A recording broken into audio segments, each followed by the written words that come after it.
So, Michelle, do we have somebody who's presenting today or?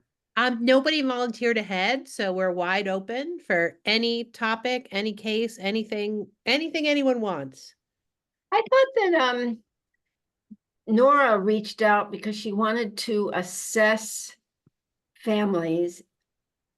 That may be for another meeting. I totally Or- forgot that. Yeah, maybe I think that was a topic that came up to potentially do. Right, and she reached out to us, and I suggested that maybe we could bring it to this group because Yep. that way she would get, there she is, Nora Oberfield. So we could, I think that's a really good focus for us to think about assessment. And if you're going to assess, you don't just want to go pick an assessment device. You want to know what you want to know. So I was just saying, Nora, that reminding the group that I think there was some exchange with your having an interest in brainstorming about assessing families in a part of your program. Is that right? Yeah.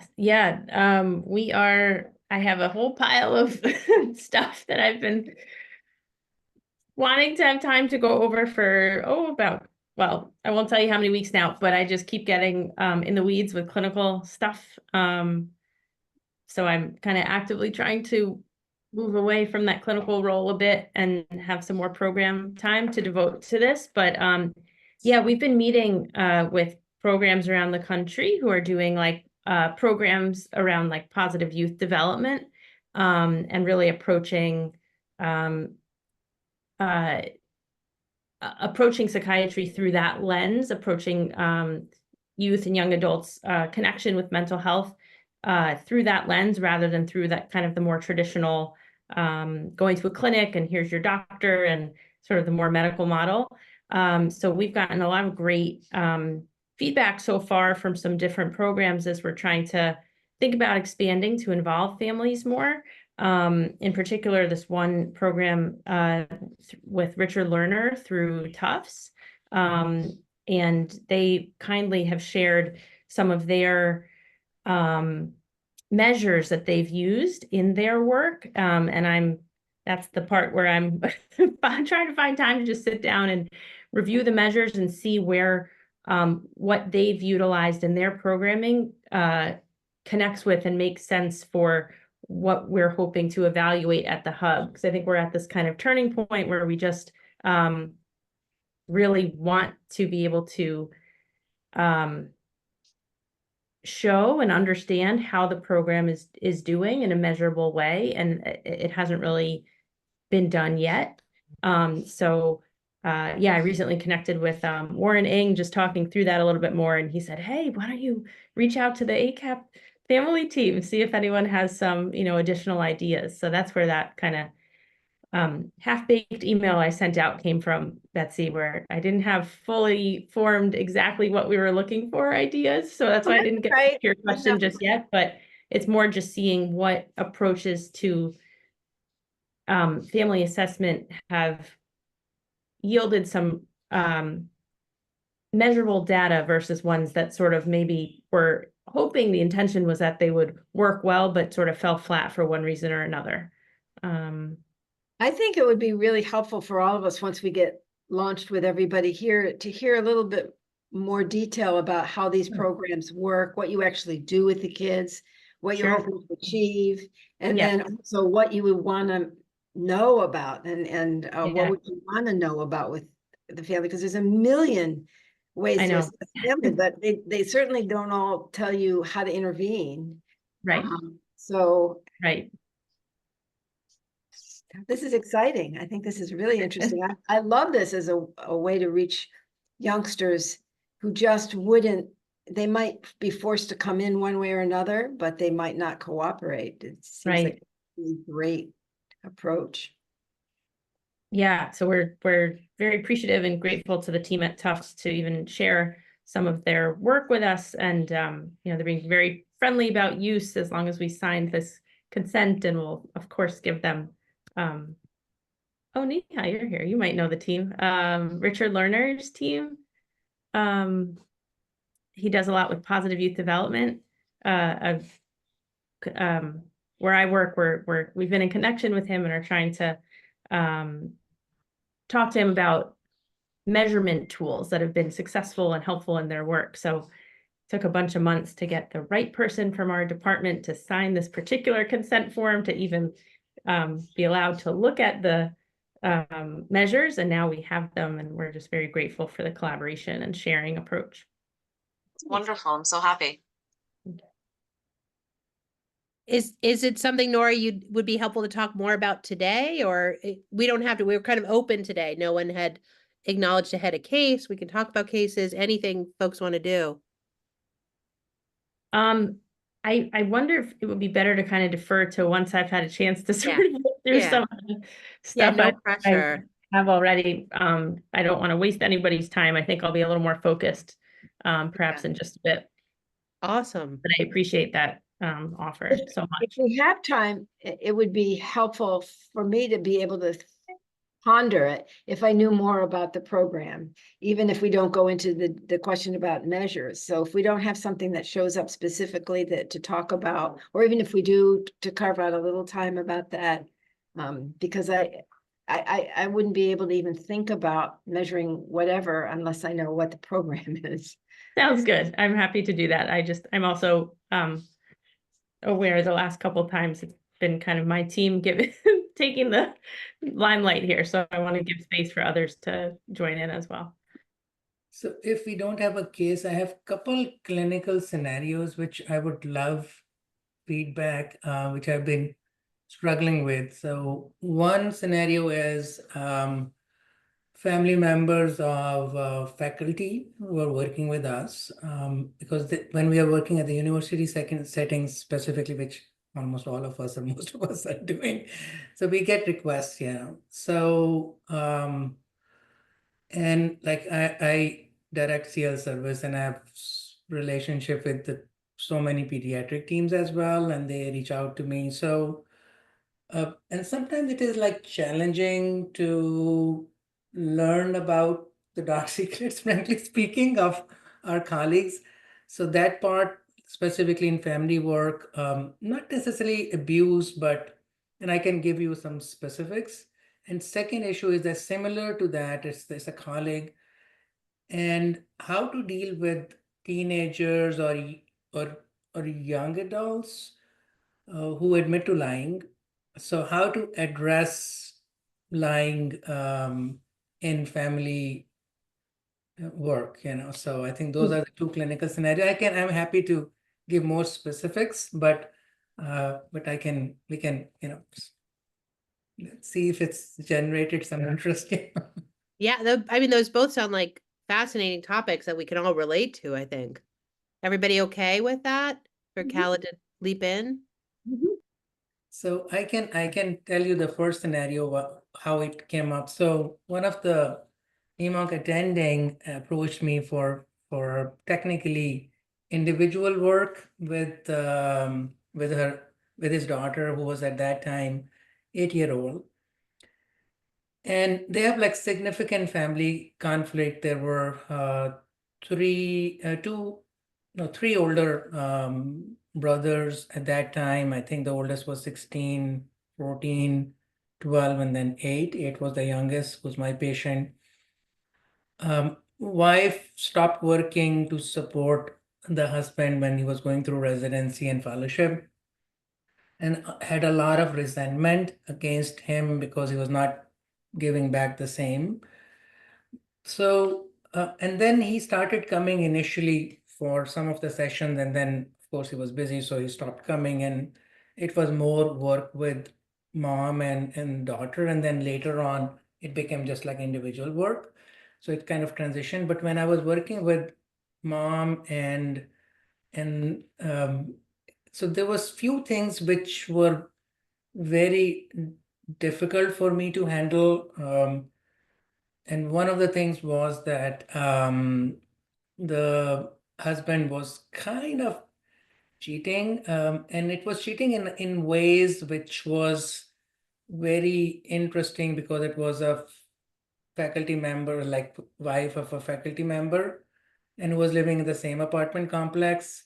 And then they were doing some weird, not weird, but unusual sexual stuff like in groups.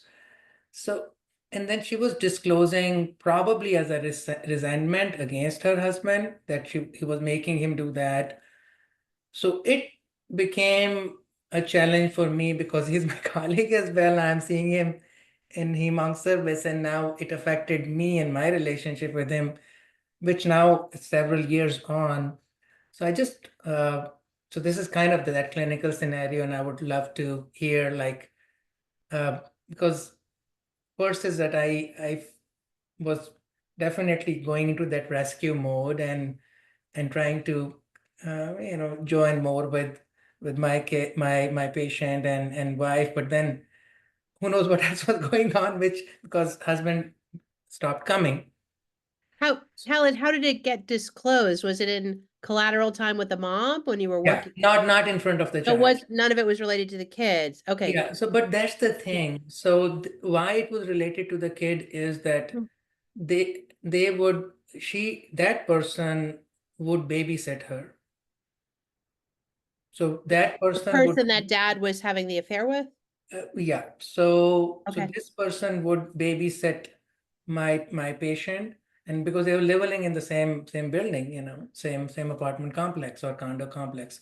So so it was like my role as a therapist, I was worried about her role and her what did she know, and it was kind of a challenge for me because I did not want to disclose, because what I learned was it was collateral while patient was not there, and mom just shared that with me. But then my worry was that how much my patient knows, and was she involved in some kind of abuse or stuff, because she started to talk about her dreams, and I'm very much interested in dreams as well in my individual and sometimes even family work. So, and she started to talk about her dreams, and her dreams were mainly dad and dad in the attic or dad leaving. There was something about dad, and I'm talking about age between 8 and 11. So right now my patient is 20 years old, so she has now moved on to college and stuff. So so I've stopped seeing her. But this is from that initial first few years when I worked with her, initially family, and then later on continued as individual. But that question had always been on my mind because there have been some certain other situation where I learned stuff which was, so and then it affected my relationship with people around. So sometimes I started to avoid seeing faculty members just, Mhm. but then we can't do that. We have to help them as well. They are specifically when they have University of Chicago health plan, then it's our responsibility to take care of. So there have been like several challenges. So I just wanted to bring that up and see if anyone else went through this kind of challenging situation. And in the end, she did not, she felt that she was very nice, that person, and she would treat her very well when she would be there. And I tried like indirect ways that she hints me, but she didn't. So then I didn't bring that up. But it definitely affected my One of the frames, thank you for sharing such a overwhelming case. Like does it seem overwhelming to people? It's a lot. But one of the things it gets into, I think, just as a frame to start, is I think it brings up a lot of issues around when we're doing family work in general, right? We're focused maybe on a child patient or teen or what young adult, but we're involving other family members who are sometimes sharing other things with us. That's a Does great. that make sense? So Good point. like this is an Exactly. issue in general. And one of the reasons I want to highlight that just concept is because I think this is one of the things that often makes people worried about involving family members, if that makes sense. It'll feel like, oh, there's too much getting thrown at us. How is it all related? Does that make sense? Yeah. So I'm open to what other people have to say, but one of the couple questions I think about right away are what was the context of the wife bringing it up? And what was your understanding of really why she was sharing it? Mhm. And did she relate it to the child? Right. That being said, it sounds like you're also saying that you don't believe the child knew about the infidelity, etc. However, that being said, it obviously can be a huge flare for a lot of challenges in a marriage which we know do affect kids. Yeah, so yeah, true. Great question, great summary, Michelle. That was very well summarized. So I agree with all what you said that so probably as doing loving family work for so long, so probably that is less of a fear for me when people bring that up, frankly speaking, because I think that's what we do and we have done it and that we love. So I think that's probably not of something that comes to mind when I'm seeing families that something will come up and I won't invite. So that's so so why she brought that up was probably she knew that husband was my colleague and she knew that I work in CL. So maybe she, who knows her intention was, maybe it was just venting or uh, because later on they did get divorced after a few years. But yeah, but and she was in therapy as well. So this was such a fascinating case because I recommended that you need to do couples work and they started couple work and at one time we discussed in the section because mom had an individual therapist and a couple therapist and I was working like kind of family and then there were two other kids who were seeing some other therapists. So they said that what is happening with this family?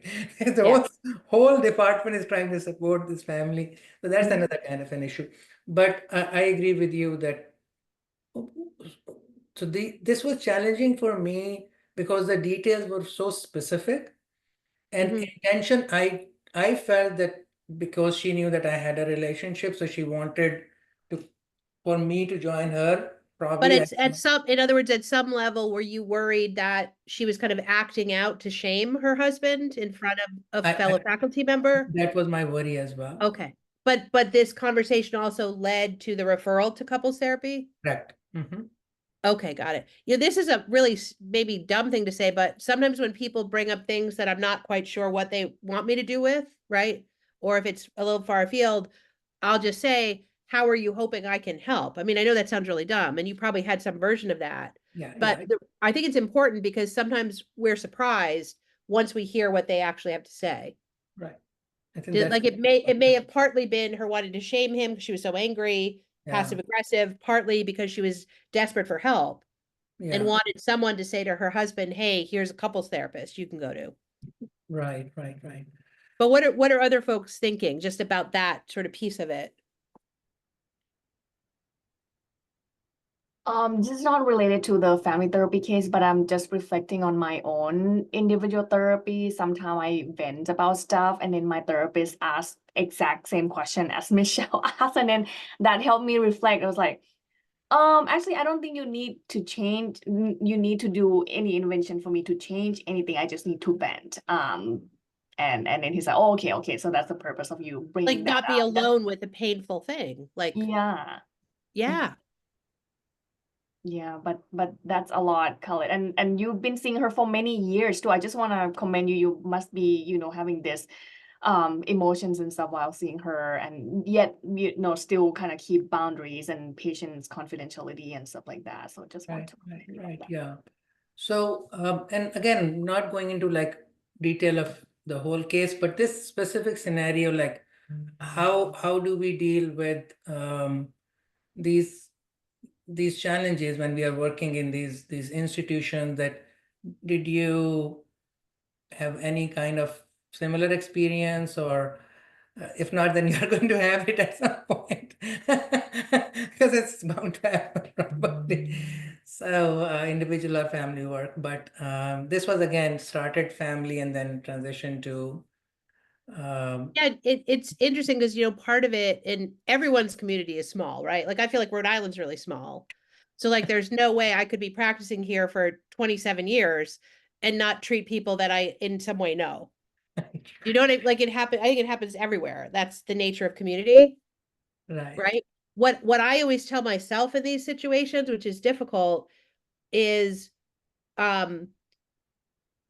is I sort of say, I want to make sure I give them the same care I would give anyone else. Because I think part of what we have to fight is a tendency to avoid certain topics or asking more, for example, when we need to, because we're worried about their sense of privacy with us. Does that make sense? Because I often feel like in these, sometimes we get these quote VIP referrals or whatever. And my worry with that stuff, I disagree with that concept. I think everyone's a VIP, but I also think the danger for VIPs is they get worse care because people change the rules and change what they normally do. Right. The other thing I found, I treat a lot of like physicians' kids and other psychiatrists' kids and all that. But the other thing I do is I always talk about it and sort of ask early on, like, what is it like for you? Right. That we know each other, or what is it like for you that you're a mental health professional or whatever. And that can lead, because again, we don't know until we know from them. Right. But what are other folks' thoughts? I mean, I was gonna say that I have had similar issue where, the person I worked with, she was also like my, I would say like a senior. I was a president of Women in Medicine and Science Committee at one point, and she was like one of the more senior people who kind of would mentor other women physicians. And I was seeing her, her daughter. Um, her daughter, but then also found out that one of the issues that came up, that her daughter knew about the affair that her father had, who was also a doctor at the same institution, and though my interaction with him was limited, it was quite challenging. But I think the only thing that made it manageable is that they were really open about it, and they were kind of like okay with the level of like us knowing each other, but like if we see each other in a hallway, kind of like not engaging in that, but acknowledging each other. And that was really, really helpful. And I think this referral actually came through my adolescent medicine colleague who saw the kiddo first, and was like, oh my God, these are the issues that are happening. So she also knows both of the parents as well. So now there's this like four faculty that kind of know each other. But I think, and I had to make sure that her and I don't necessarily talk about this family, because I obviously had like too much information, being that I was doing more family work. So it was just nuanced and challenging, but okay, like manageable. And I still hold like relationship with all of them, though I think at some point the kid fired me. But that was that was that. And I think that brings up a really great point too, Neha, that like in these scenarios, there's certain things we may feel comfortable having a role with and some not. Like I'm guessing for you, example, in that case, you probably would have drawn the boundary, like I'm not going to actually do the couples therapy. Yeah. You know what I mean?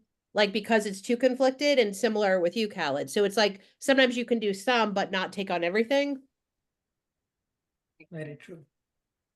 Yeah, I would just add to everything that's been said that I think what comes to my mind is that we have to model that transparency and openness, and say to them, this is what I'm, it may even get to the point where you say like I'm having this is a challenge to navigate given our professional and um clinical relationship. And so I want to be clear with you that this is what I'm comfortable with.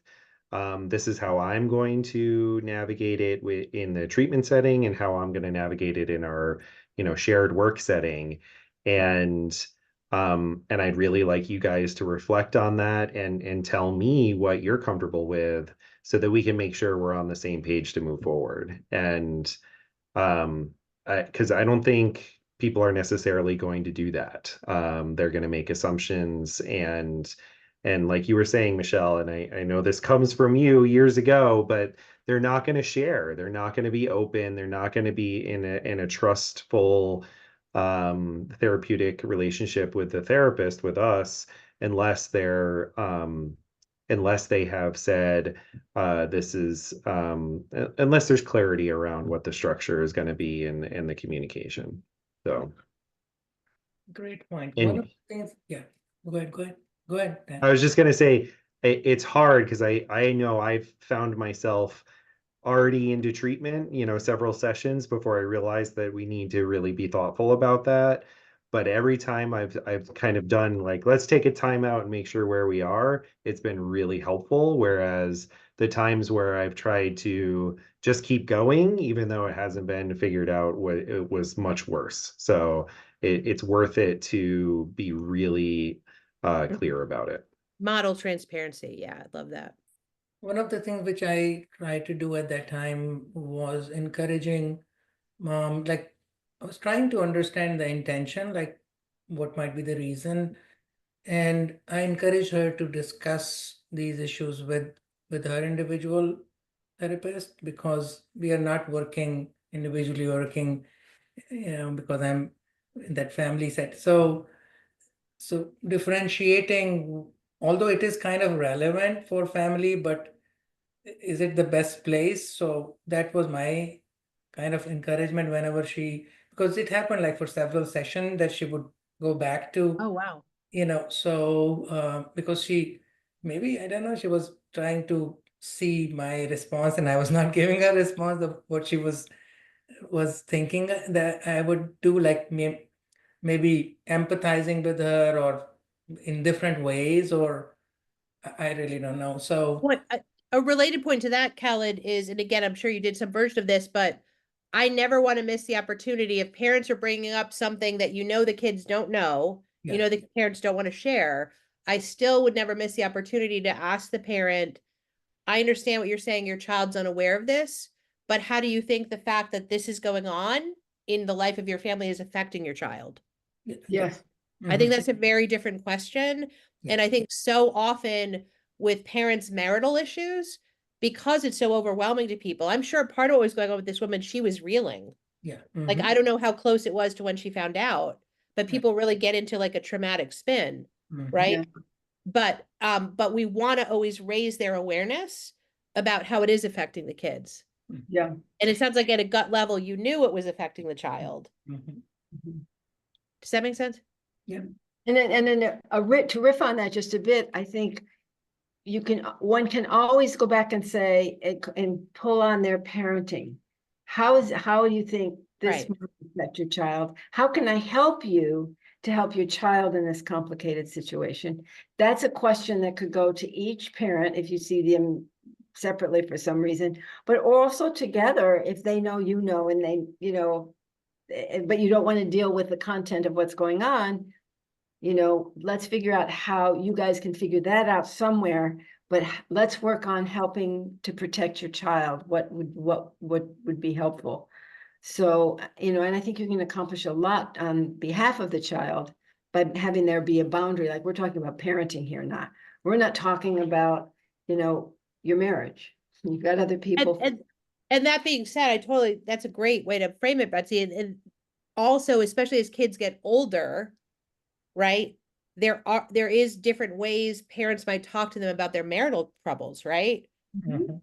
Which is interesting in itself. I got a referral a year or so ago, not from someone I knew, but a dad reached out, and he reached out because his young adult daughter had been the one who was like 18 at the time, 17, I think, when she found out, who had happened to be the one to come upon information about his infidelity.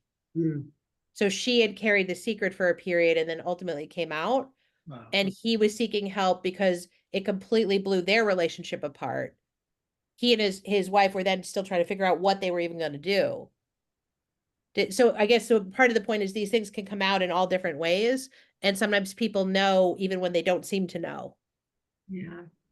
But what do you think about that issue, Betsy, about the way developmentally it changes, how parents talk That's about their really- relationship as kids get older?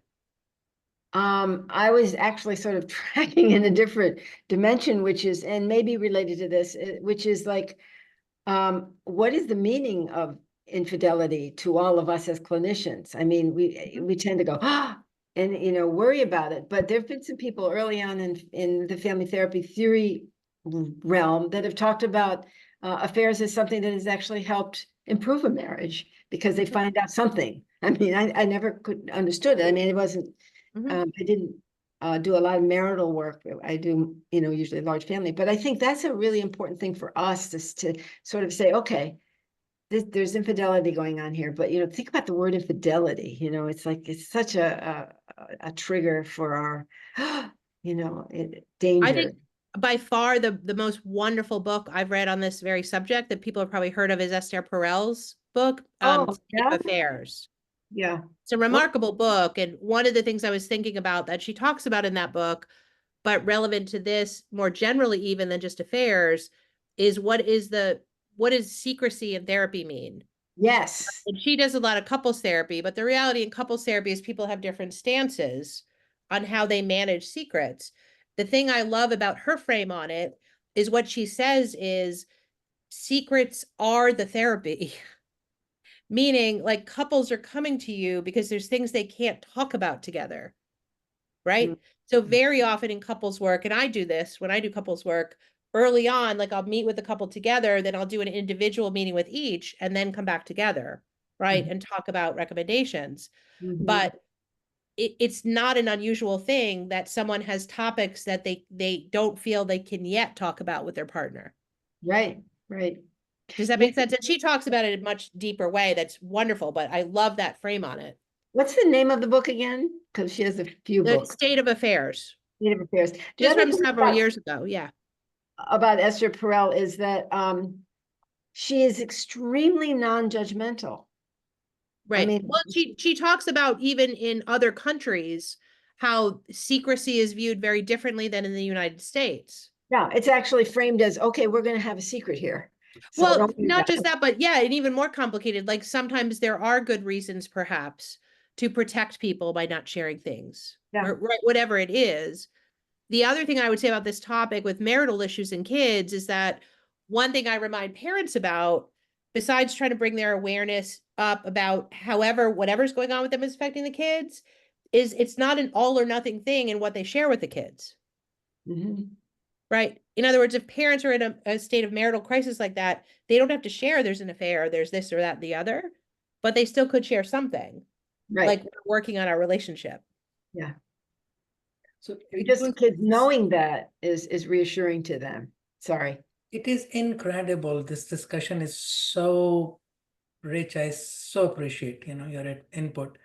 Now I'll move forward as something came to mind. So, but after they got divorced, guess what? Within a month or so, dad started dating and then had another kind of, relationship.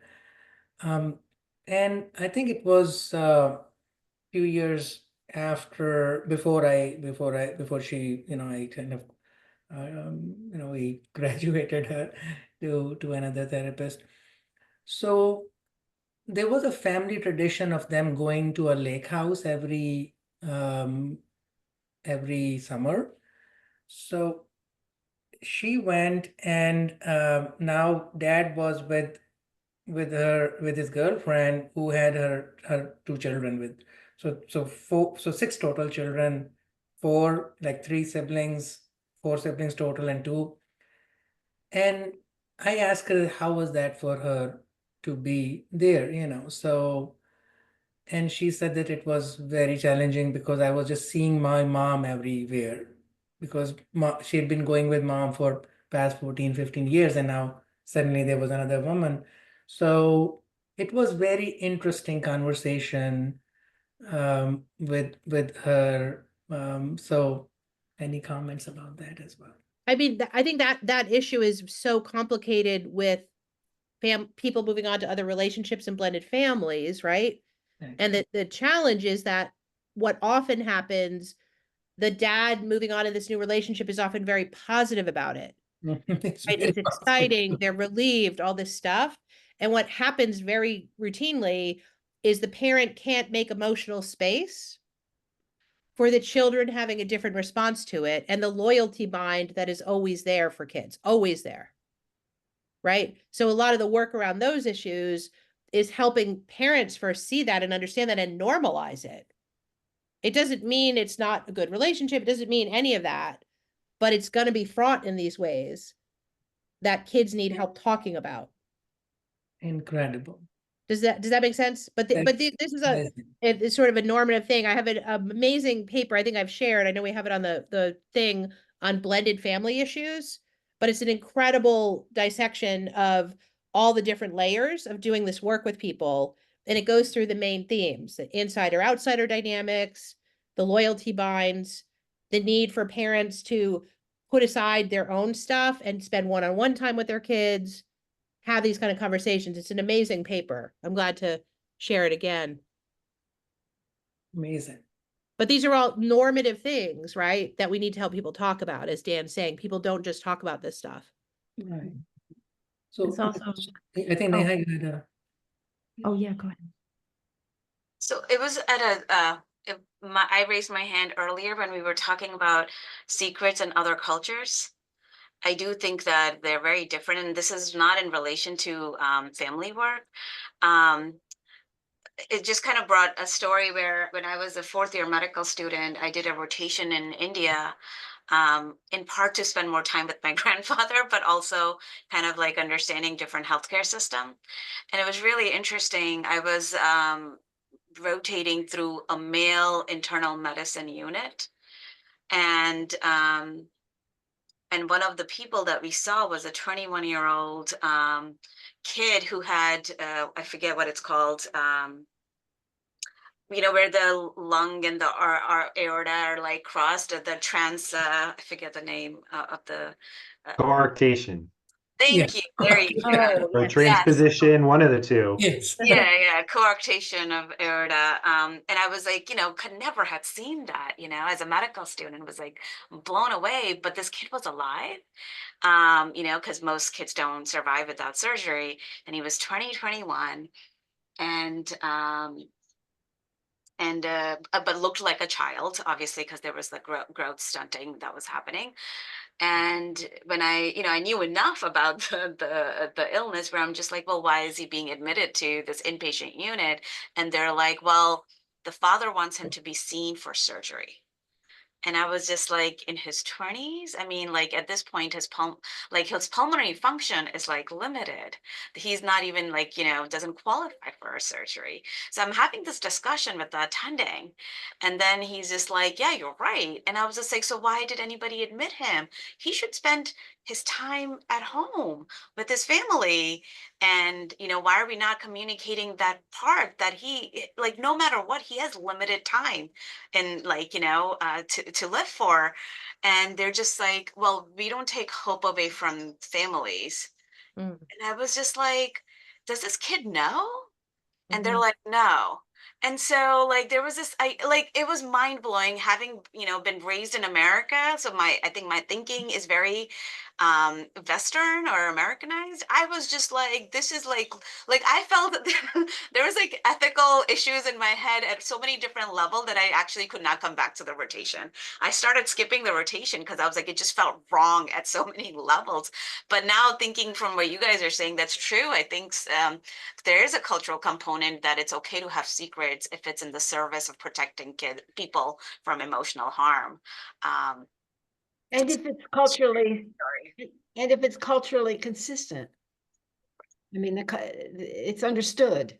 That's that you don't do that. You keep the hope. Right. That's so interesting. That's really rich. Daraksha, you had your. Yeah, so I just want to talk in terms of like the relationship of like having new partners of either mom and dad.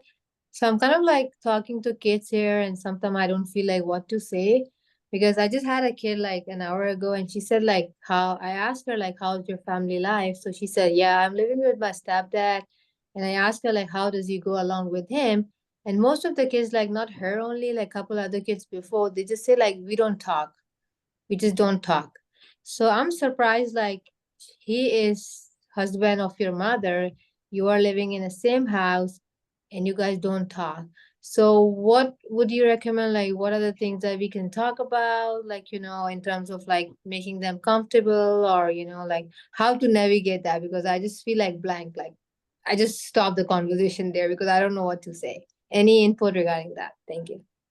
It's great they're talking about it, and it goes to, we can come back to the kid in a minute, but it's one of those scenarios where it's always helpful to have more contextual information from the parents. Does that make sense? Yeah, So yeah. whenever I'm meeting and doing an initial evaluation and there's a divorce or a separation or whatever, my question always to the family, just remember this, is what is your message to your child about this? Mhm. Okay. What should I understand you've told your child about why you're getting divorced? Oh, okay. What's the message you've given your child about the role of your husband, new husband's role in her life? Mm-hmm. Does that Yeah, make sense? like That feel it, edge, like though they don't feel show like any emotions or something about them. So I kind of like feel like surprised, like how come like you're living with the person and you kind of like so emotionally detached from that person despite having him 24/7 in your house with your well, mom. but it's such a great example where there's so many versions of a step-parent relationship. Yeah. And there's so many factors, Yeah, that makes right? sense. That what we don't understand until we understand the bigger picture and Mhm. sort of what the child's surrounded by, Oh. right? But in general, I think you're just asking the child more about the story of their connection to this person, Yeah, exactly. right? When did you first meet them? How did your mom explain who this was? What's your favorite thing about having them? What's the hardest? So Okay. just like remembering to ask about all sides and make room Mhm. that there Okay. maybe even if someone's complaining bitterly about their step parent, there's probably something positive too. Like just open it up to all sides. Okay, that makes sense. Thank you. I appreciate your input. And one other thing I'll say is always making sure it's not always the parent that they're living with and the message they get, but Mhm. also the message from the other parent. Yeah. Mhm. Like what message has she gotten from her dad about her connection with this person? Mhm. Okay, makes Because sense. very often that's a huge issue. If you have one parent steaming off in the corner that hates this person, Yeah, no matter what people say, the child is not going to feel comfortable attaching to the person. got it. Thank you. Yeah. That's also a situation in which I think it's really helpful to try out some of the things that I have done in having the family relational assessment discussions with the families and just inviting them in. You're new together. I just would like to see how you talk and figure things out together and talk together. And so these are very neutral, discussions that they have, and you get to see that what that's like, and they get to see what they're like, because it may not even occur to the stepdad to talk to this person, especially if it's a teenage daughter or something, they may not know how to do that. So it could be interesting for everybody to just have a little moment to try something like that out in a neutral, supportive setting. But I absolutely agree with the message from the other parent. That's Yeah. often given, like, unconsciously, don't bond with that other person without saying it out loud. And a very common thing that happens, that even if everyone's well-meaning, that really gets in the way of step parents attaching to kids is if they step into a disciplinary role right away. Yep. Right? Yep. That we know that doesn't work well. The paper that I mentioned, they use the term which I love, connect before correction, connection before correction. My Right? daughter, Yeah. In the my developmental arc of a blended family, we know that's what we recommend. Does that make sense? Not that it, like, sometimes people have to step in and there's different ways, but what were you going to say, Betsy, about that? I was just going to say, my daughter used to say to her stepdad, "You're not the boss of me." Right. That was a very good intervention, because then we both said, "Oh, wait a minute, take it easy, just enjoy each other for a while. I'll take that role." Kids are good like that too. They can do that. But I think there's a lot of work around these topics that so much of what we need to do is just normalize for people. Does that make sense? It's not about psychiatric diagnoses. It's just about in these life developmental transitions, like it's a process. And even affairs, everybody thinks that their family is the only one that ever had an affair, or so, not literally, but it's, this is life. Life happens, bad things happen, unfortunate things happen, things that seem really weird, maybe not be so weird. And I think that's helpful for kids to hear, like, whoa, this is confusing. What's this all about? Helen, I have to say it's so fascinating to me that you brought up a whole other scenario too, which we don't necessarily have to get into today. We can, but you brought up, in this case, secrets, and the other issue is lies. Yes. Oh, I just think that's so fascinating because I've been sitting here thinking, I think they're very related things. I think they're very related dynamics. That's true. That's another kind of very very interesting situation that I'm doing. So again, I started family work, and then now to transition to individual. This is a young adult, so he was a I'm gonna, by the way, we're in our library of tapes. We're gonna call this session Secrets and Lies. I love it, love it. Yeah. Sorry.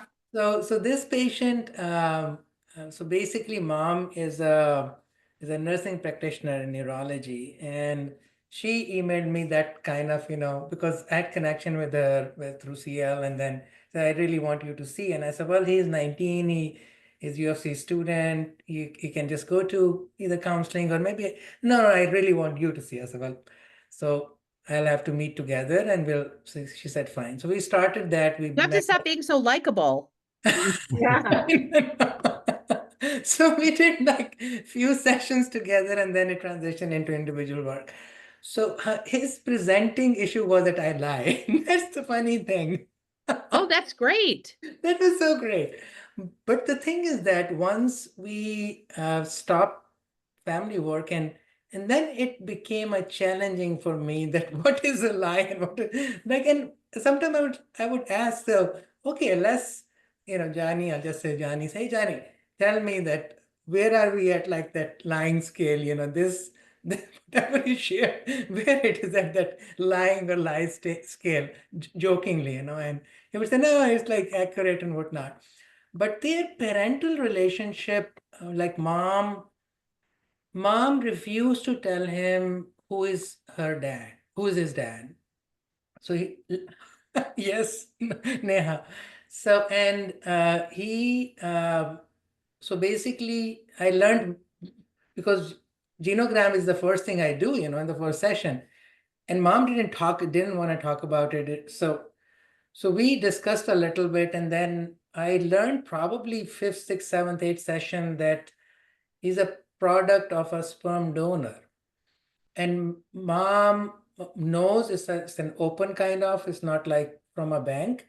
And mom chose the smartest person. You never know, it's a faculty here or some, I really don't know. And and then raised him. She's she's in her she's 67 now. So he is now 21 or 20. So you can imagine she had him when probably after 45, something like that. So it's interesting. So here there are two issues. One is the lying, because that's kind of the presenting complaint that I lie. But the second thing is their relationship. Betsy and Michelle specifically, it's like amazing. Like I had never had this kind of a situation that I have with well, not never, but kind of never. So mom wakes up in the morning to take him to swimming like 4 a.m. or something, and he had been competitive swimmer and so many other things. He got into UFC, and mom wanted him to do a MD PhD, so connected him in scientist, and then mom wanted him to always appreciate that I am the one who is making you. You are nothing without me. And then she started to emotionally abuse my patient, like calling him names and all kind of. He in fact secretly taped as well, and that's another kind of an issue when our patients secretly tape their moms yelling and whatnot. How should we handle in our sessions? I I listen to it, but that's another kind of an issue. But so what happened was that he said that he lies, and then he shared with me that he had cheated. So he cheated in a way that he manipulated some of the grades in one of the classes, and school found out, and then they said that they are going to expel him from UFC. So he was kind of that, and mom said that no, he didn't. So there were a lot of issues about that how did it happen, and she hired an attorney and everything. In the end, they chose that they're not going to expel him, but he is going to voluntarily withdraw. So that is not in this TV. He went to Northwestern, and he's been accepted to med school and in an MD PhD program. And now mom is I really felt that mom, the relationship is so enmeshed that mom cannot imagine herself living without him. That while like at UFC it's mandatory to live in the dorm the first 2 years, and he was staying at home. Some other the mom manipulated the system, and he was still living home. So, and now mom is saying that you are not mature enough to start the MD program at Lurie's. So, and he had a job, and he had, so finally he had an apartment. I saw him like a couple weeks ago, and he said that I'm just, so I said, well, just treat her well, the last 11 days, you know, come up with some ideas and thanking her in different ways and stuff. So I tried to mend the relationship. I did because I feel for that mom, and but I think she has really gone overboard in trying to protect. And her reasoning when I talk with her is that it's Chicago. I can't let him out after sunset. It's like shooting everywhere, and so I'm trying to protect. He's my only son. If something happens to him, what would happen? So so all the things she is doing, like his girlfriend texted him that I cannot date your mom, and then severed the relationship because she's so intrusive that she would like text her girlfriend that you have to use condoms. You know that. You would text the girlfriend that? Yes. So it's like Wow. the boundaries are Mom to non-existent. Wow. Boundaries. Khaled, were you doing the work with the two of them, or what was So going on with it that? started because I told mom that we'll do family work together. The first maybe I started with that, and then after a few sessions, it just transitioned into individual. So the last like few months has been like more every other week or so. It's been doing reasonably okay. But the scenario is so interesting. I thought that I'll just bring that up, just to discuss. It's interesting. There's so many aspects, with relatively older moms and then trying to protect that protective kind of, but it's like, I don't know. It's fascinating actually that it evolved into doing all individual time, the but it same. sounds like you literally felt like that was the only way to help this kid differentiate. Yeah, Is that exactly. right? That you needed to help strengthen his own sense of self, Yes, but exactly. that there's That's still what some bridging work to do, let's say, that may be challenging. that's Yeah. very It's fascinating that I mean, probably the healthiest thing he did was to learn how to lie. Because the only way to work survival. around controlling parents sometimes is to find a way to like go underground. So that might have been or be helpful for him to realize that lying was an adaptive response to a mother who's overly concerned, over functioning in ways that may not be ideal. And it makes sense that you're at this stage, you're going to be helping, if you're still working with him, helping him manage his mother. It's, because he's an adult now, and how can you manage her, Well, over. but you also could still do family work around it. Oh, I certainly. mean, Yeah. absolutely, but yeah. Oh, yes. Try But and do both, yeah. Yeah. Well, first he has to learn how to manage her in a way that then they can have a relationship do this work. In other words, he has to, I don't know what he has to do, but I think Betsy, it was yeah. such a great point, because when I started to delve like deeper, like how did this lying specifically started and at what age and so on and so forth. So his reasoning was so interesting. He said that my mom always had all doctor friends and scientist friends, and we were not as rich as they were. And so I would say that, oh, my dad is going to pick me up. We have BMWs and we have this. And so he said that I started lying to fit in first. That's kind of interesting. Lying to what? Fit in the peer. Oh, peer because group. he didn't feel like he was good enough. Yeah, exactly. Yeah. So Oh. there was the class difference as well. And mom always felt that she's not a physician. That's why she wanted him to become a physician, because she thought that it's like so interesting. So I really feel that mom requires the psychoanalytic, psychodynamic kind of work long term, to understand, to self-discover. Well, it is an interesting set of questions as to how we would go about raising mom's awareness about the issue? Because it's the way you're describing it, it sounds like you don't believe she has any insight. Yeah, and that's another right. goal, linking it to the first case that again, she's my colleague, and I think as compared to the other one, I work with this mom much more close because neurology, there's so many cases in CL. So we have shared so many patients. So I have more connection with her. So I've not confronted her. I've just invited her to think a little bit and giving her scenarios and trying to do more like speaker listener technique so that they can hear in the sessions technically more than anything aha kind of moment, but more this listening, communication, boundaries. Yeah. Have you asked her about her parenting and her life growing up? Because sometimes that is a way you can be supportively showing. So like her own parents, right? Yeah, so that of course I went there as you could imagine. So she was also raised by a single mom, and her mom. So basically, my patient told me that she is the only person she cares about. She does not care about her siblings. So one of her brothers passed, died. So she went for the services. She stayed there for an hour and just left. Like she had no connection with siblings, and who knows? It's like what kind of trauma. And it's a African American family, and growing up in 50s, and so it's just a challenging time. It's still challenging in Chicago, frankly speaking. It's the most segregated city still, or second most segregated city.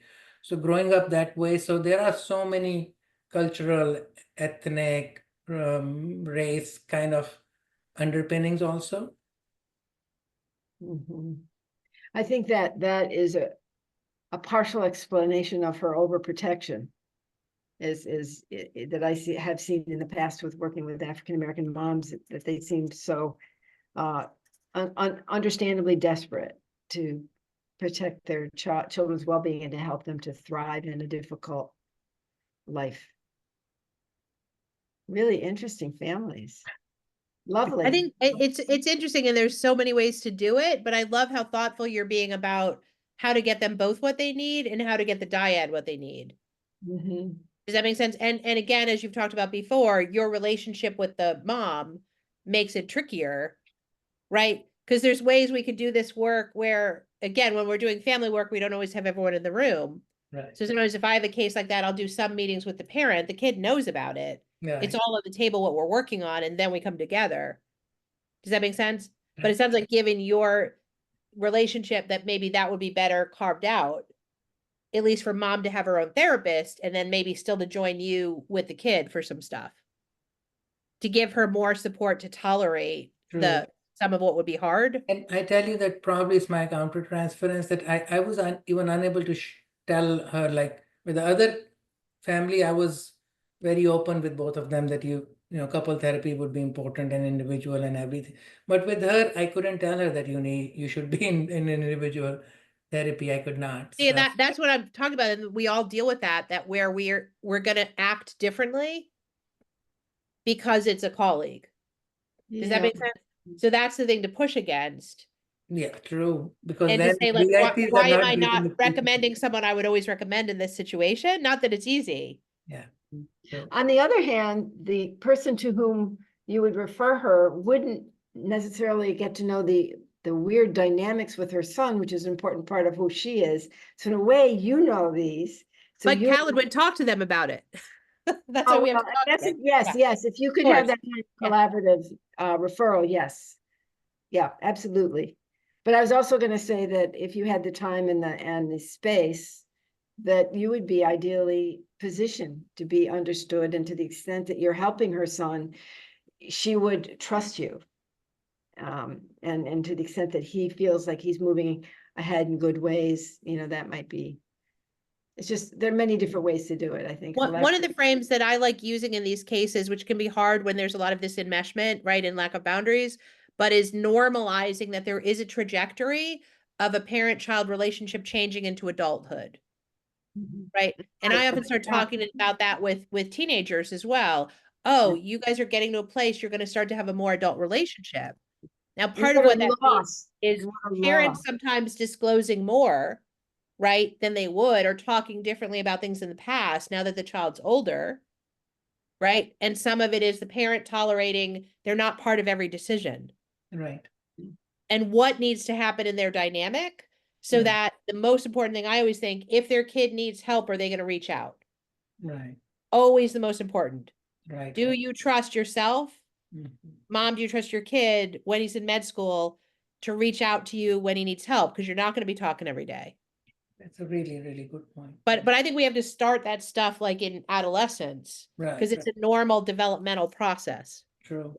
And This, it is an opportunity for sometimes things that have been sticky all along to get worked out in a different way. Yes, that's a beautiful frame. That's a great frame.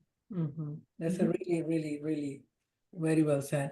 This very, I think what some of the things this case really fascinates me.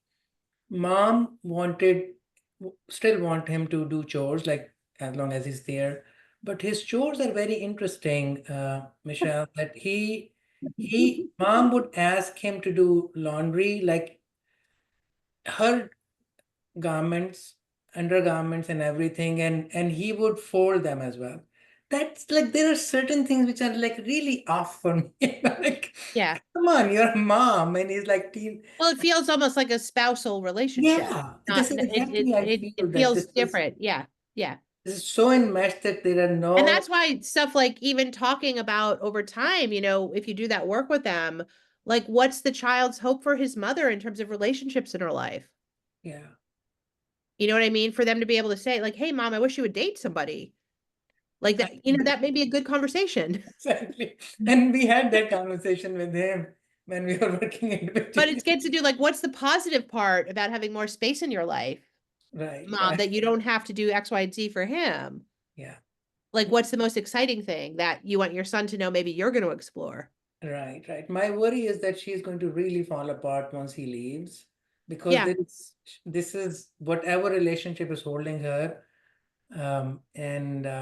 I hope that she stays. So what's your suggestion? So what I told him, he said that should we make another appointment? And I said, well, because he's starting med school. So I said, well, okay, let's keep it like as needed. You have been doing well. So I don't know, it was my counter. And is he moving out of the house now at the same time or not? Yeah. So he So is, I think that's a great juncture to have them in together to just talk about what it's going to look like. yeah. And you don't have to get into all the depths of this, Okay. right? So But what invite them is, and you have a chat. know, yeah, to bring them together to just talk about what it's going to be like. And That's a do great you know, like when kids go off to college, I always have the conversation with them and their parents, like, does your mom know how often to expect to hear from you? Yeah. You know, like just normalize it. Yeah. Like it's going to be different. Is it okay if he comes home to do his laundry? You know what I mean? Like, how is that going to work? Yeah. And it's an opportunity and it may bring up a lot of emotion for mom, but then you're going to be there to do a nice sidebar with her That's, and that's say, a- I know you have done such an amazing job with your son that he's ready to launch in this amazing program. Yep. That's a great, great idea. I tell you, Michelle, last session he told me that mom called again. I don't know if it's a lie or not because that's I didn't detect if it's for lie meter very, but he said that my mom called the apartment complex and tell them not to not to give me the apartment. And I said, what was her reasoning? And he said that my mom told them that, oh, he's just a master, he doesn't have money. So and I'm supporting and I don't want to You mean support. because she really wants him to stay home? Yeah. So he Oh, said that okay. he's going into the MD PhD program, which is like self-funded. So He needs to be a grown-up. Yeah. exactly. And apartment complex said, no, mom. But It's I like really that believe, why- Callie, that your connection with mom, which is partly why she came to you with all this, she felt safe Yeah. and she'll be able to hear from you. Like, I'm worried about you, mom. Yeah, I agree with that. I'm Yeah. worried this has been so, like, your number one focus in your life is your son and it's wonderful. Yeah. Yeah. But I'm worried that because of that, this loss is going to feel more acute to you than it might to someone else. That's a really great point. Yeah, absolutely. And your son is going to be worried about you if you don't get some help with that. Mhm.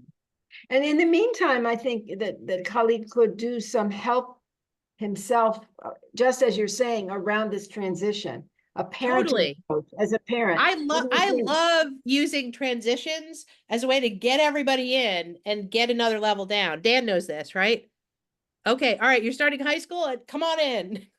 Right? Like, what's it going to be like? Let's move forward. But Yeah. you got a lot of money in the bank here with these guys. Yeah. Yeah. No, Can I that, say one quick thing about the lying in general, just super quick? It's a frame that I find really helpful for helping families talk about either when people just aren't disclosing information, right? Which is not really lying, but it's not being forthcoming, or with telling misinformation. And that is normalizing. I think there's a lot of reasons. And what I'll say is here's some of, I think, the common reasons why people don't share things or don't share things honestly. One is because for various painful reasons, they're not ready to be honest with themselves. That's very common. Number two, they may be afraid if they are fully honest, they'll either be judged or punished in some way. And number three, it's very common for people to do that when they're trying to protect other people. mhm, And I'll put that out there and I'll say, what of those do you relate to? mhm.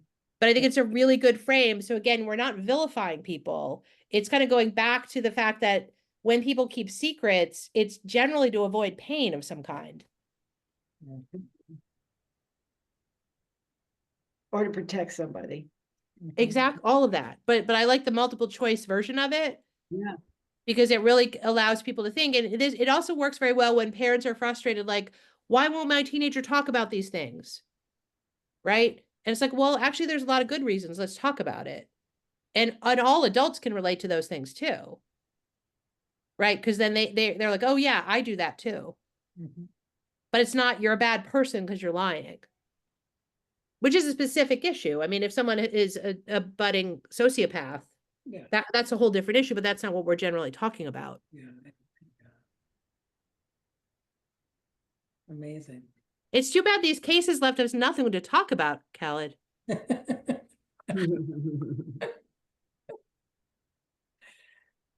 Fascinating. So, Darakshan, I'm curious about your perspective hearing that second case.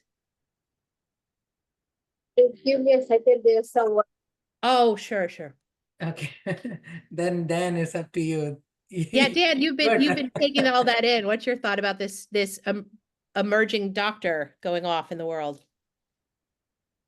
Yeah, I think I love the frame of the transition as an opportunity. And the other thing that comes to mind is just reflecting um with both of them, if you could get them in that session, like what would it look like if you did it this way, or what would it look like if you did it this way, and you know, going for that circularity and getting both the son to think about what mom's perspective is like and her experience is like, and getting mom to not consider the son's perspective. I don't think she's in a place to do that, but consider what it would be like for her to do things just a little bit differently, like have a proximal change, and what that would feel like for her, because that's just so seems like so foreign for her. You know, I get the sense that she feels like she's doing awesome, and and for her to change would mean letting her son down, and so thinking about that in a different way. So yeah, it's yeah, these cases are fun to work with. They're consuming. So it's nice that you were able to bring them up. Yeah, Thank you so fascinating much. stuff. They're just complex dynamics, right? Yeah, so for me, like my understanding is definitely like mom is kind of like too much involved in their life. And second thing, like being from like Asian background and growing up, like back in Pakistan, I feel like at some point, like we have that cultural thing to kind of like get really much involved in our kids' life. But at certain point, like coming here and kind of like learning about it, I feel like there's like certain boundaries, that you have to have with your kids, especially when they're growing up, like during these teenage years and what career they want to go for and stuff like that. So that's kind of like interesting to see like how she got involved in everything. And on top of that, like I'm surprised like he's still kind of like able to do things on his own and looking forward to like getting like out of house and kind of like being by himself, because sometimes for kids it's really hard if their like parents are like really involved, and so they kind of like dependent. So it's really hard for them to like make life-changing decisions or kind of like moving out of house. So that's really good for that kid. Like he is looking forward to get separate from mom and kind of like have his own life. So yeah, that seems like a strong kid in my perspective. And the thing related to what you're saying, those are great points. When we have a reaction, we're like, whoa, this is way too much. This is really bad for the kid. Yeah, I also always remind myself we can talk about both sides. exactly. Yeah. What's been wonderful for this kid about this level of closeness with his mom? What's been the challenge of it? I Yeah. don't say the bad side, I say the challenge.